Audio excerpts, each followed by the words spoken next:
First question I see is Dylan Hernandez. Dylan, unmute yourself and please ask your question. Hey Stan, how are you? I'm great, Dylan. How are you? Yeah. I'm not gonna lie. I was just kind of wondering, I'm sure you saw the Clippers, right, had a positive test yesterday and had to shut down their practice facility. Major League Soccer has had a bunch of positive tests over, number of teams and stuff. Just kind of wondering, just generally speaking, is there any part of you that's kind of looking at this right now thinking, like, maybe this isn't the smartest idea?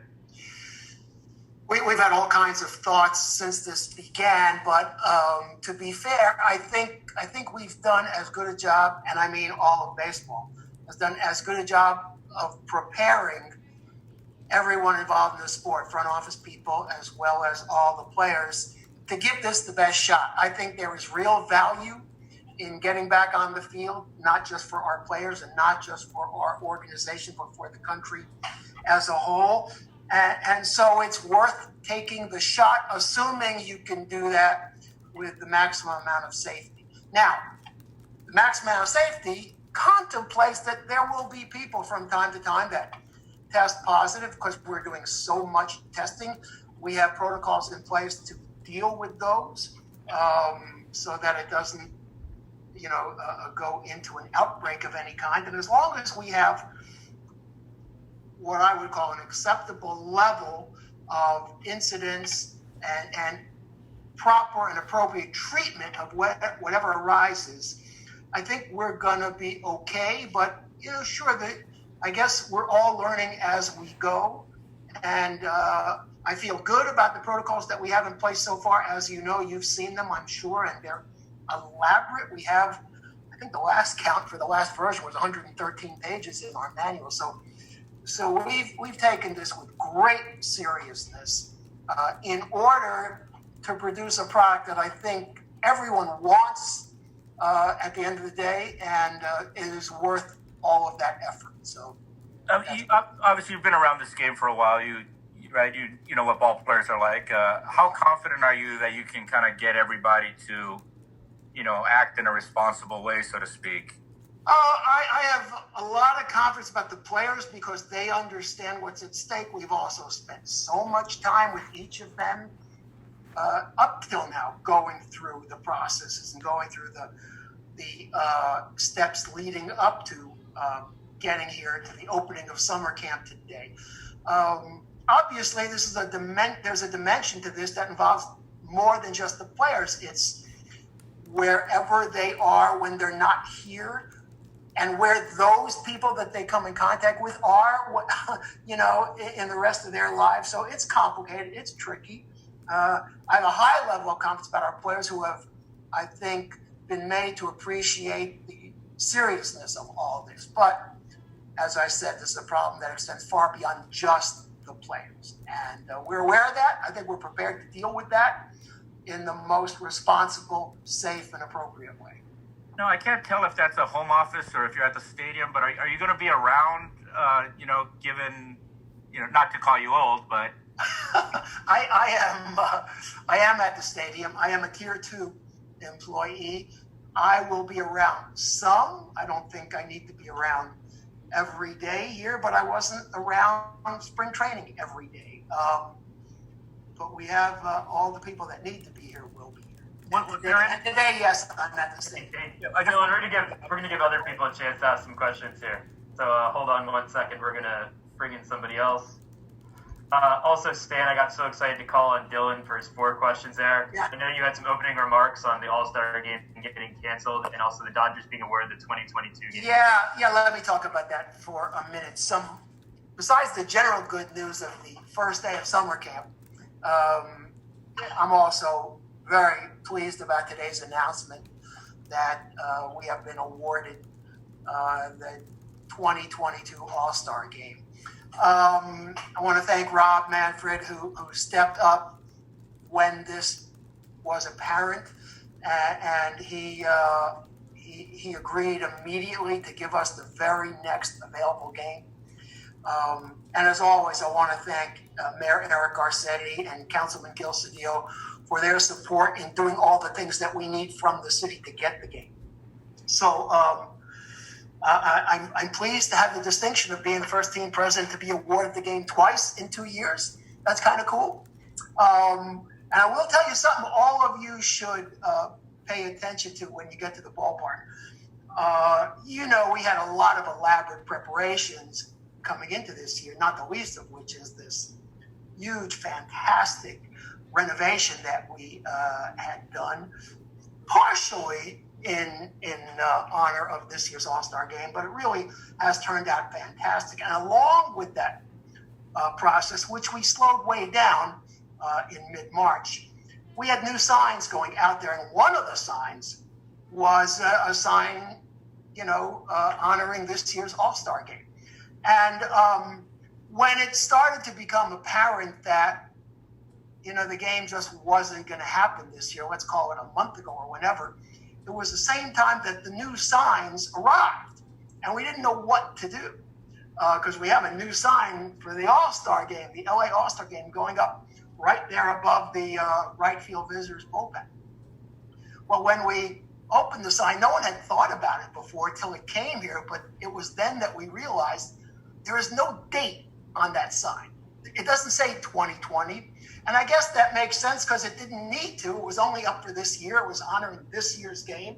So there was never a date on that sign when it came. And they asked me what to do. And when I heard that, I said, just put the sign up. We're going to have a game. It's going to be here soon. I don't know when yet, but it will be a constant reminder that we're getting a game, that LA is getting a game that's coming here.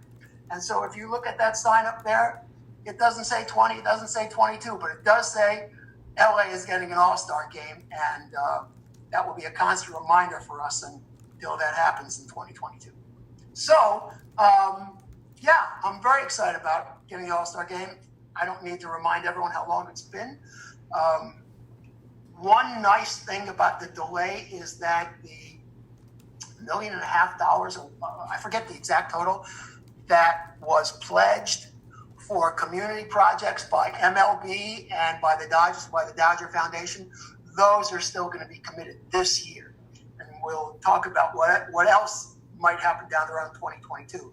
But those community programs that were an integral part of All-Star Week, they will still happen in 2020. So we're really proud about that too. And again, thanks to baseball and thanks to Eric and Gil for all the support and help they've given us, and we're going to continue to need their support over the next 2 years. So that's how I feel about All-Star. Who's next, John?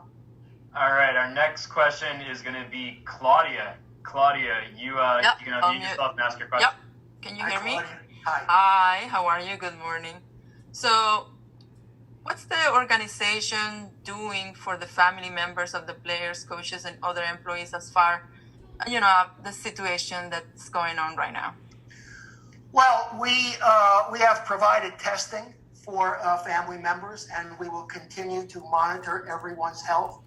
And obviously, if anyone needs anything, we have been reaching out. We've been pretty aggressive with families, whether they were in Arizona or LA, and that's going to continue. As I said, everyone has been tested. Their family members were offered testing also, and most everyone has taken advantage of that, those who are here with their family members. All right, thank you.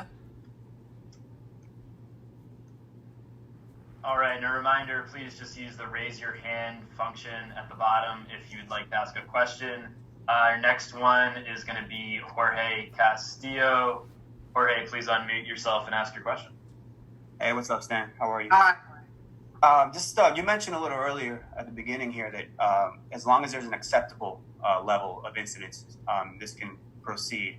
I guess that's one of the questions everyone sort of has. What is an acceptable, or what is an acceptable level? I can't give you a number. We're going to have to play it by ear and see how it goes, not just with our team, but with every team. And I suspect that we are all going to be affected by anything bad that happens in any other city with any other team. So, no, I don't have a specific number for you. I will tell you, baseball hasn't given us a specific number. We're going to keep doing it, and as long as our medical experts feel that we are, having results that are an acceptable level, it will continue. But I just don't have a more precise definition for you than that. Thank you. All right. Next question is going to come from Bill Shaken. Bill, please unmute yourself and ask your question. Hi, Stan. I saw in the press release this morning it didn't have an exact date for the All-Star game. Is that to be determined, or do you have it? I don't know. I think it's going to be in that same slot, Bill. I think that third week. So I don't know if that's 18 or 19. We'll get that. I don't know if it just hasn't been locked down yet, because I think there are scheduling things we have to do with the city. But I believe it's going to be in that same rough slot of third week of July.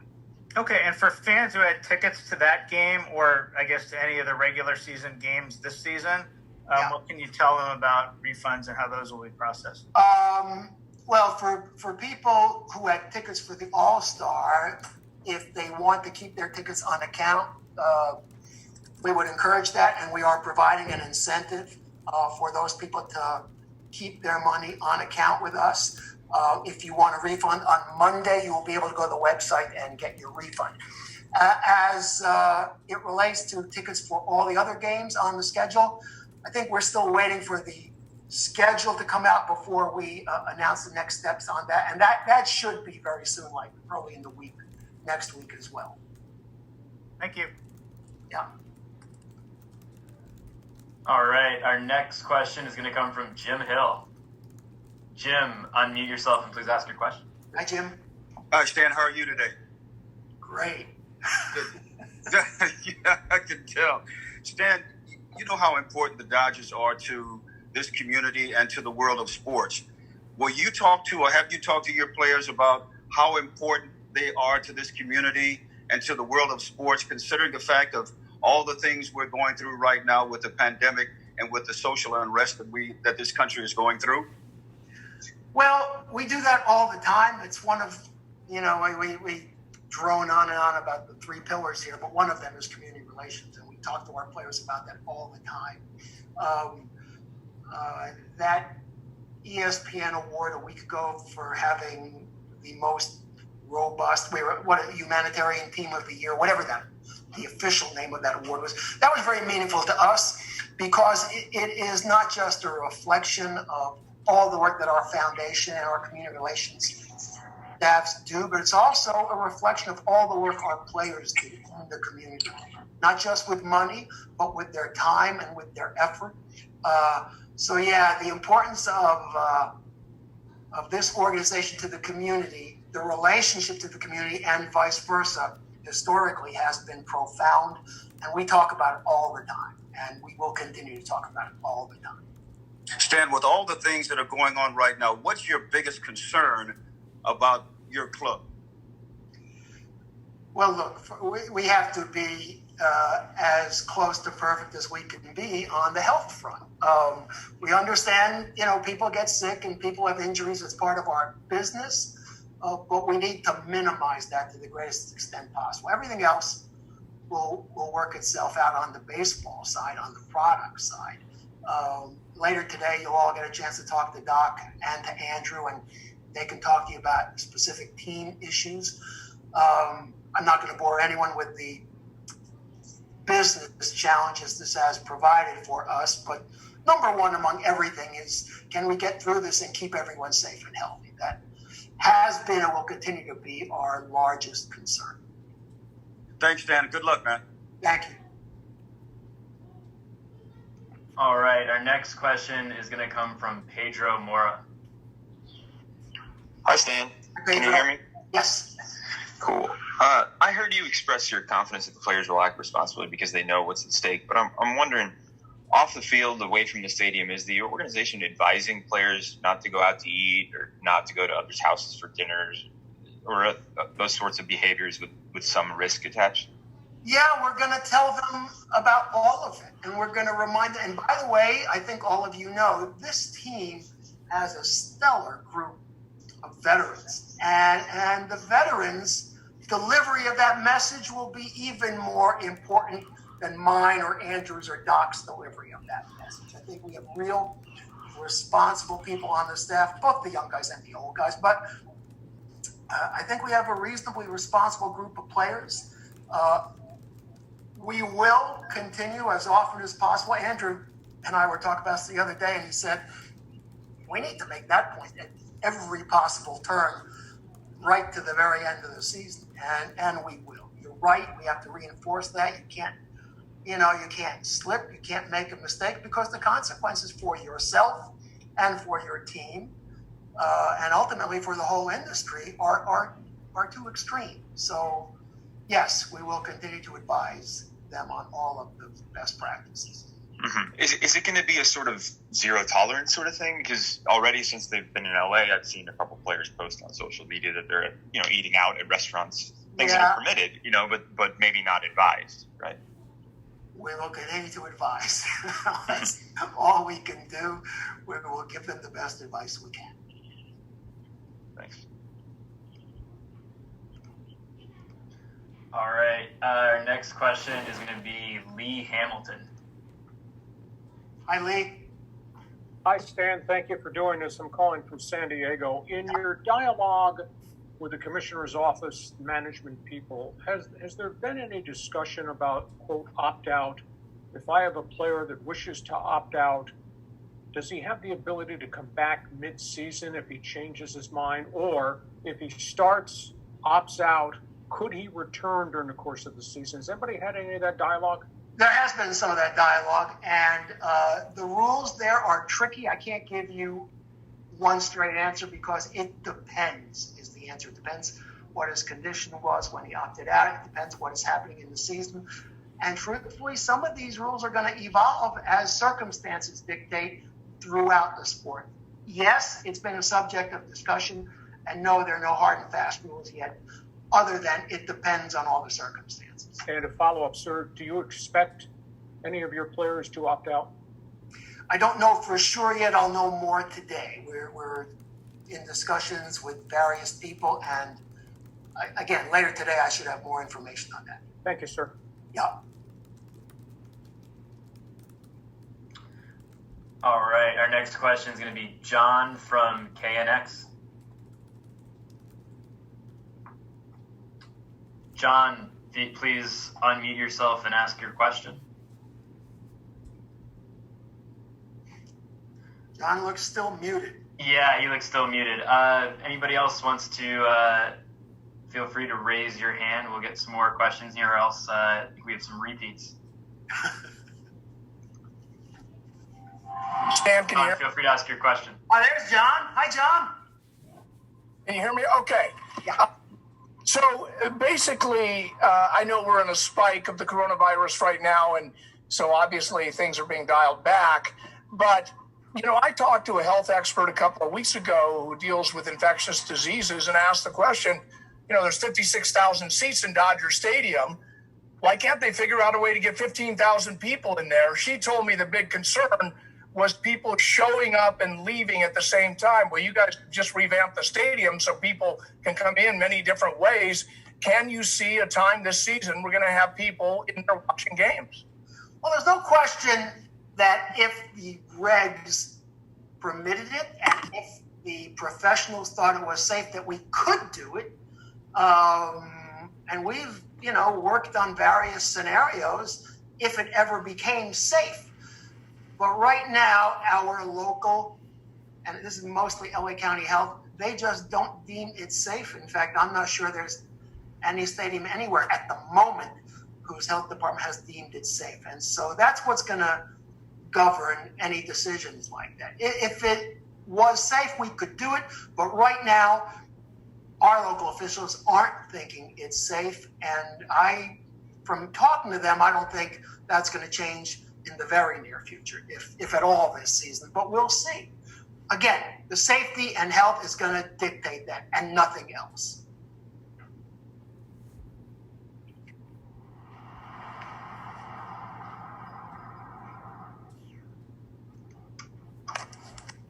All right, thanks, John.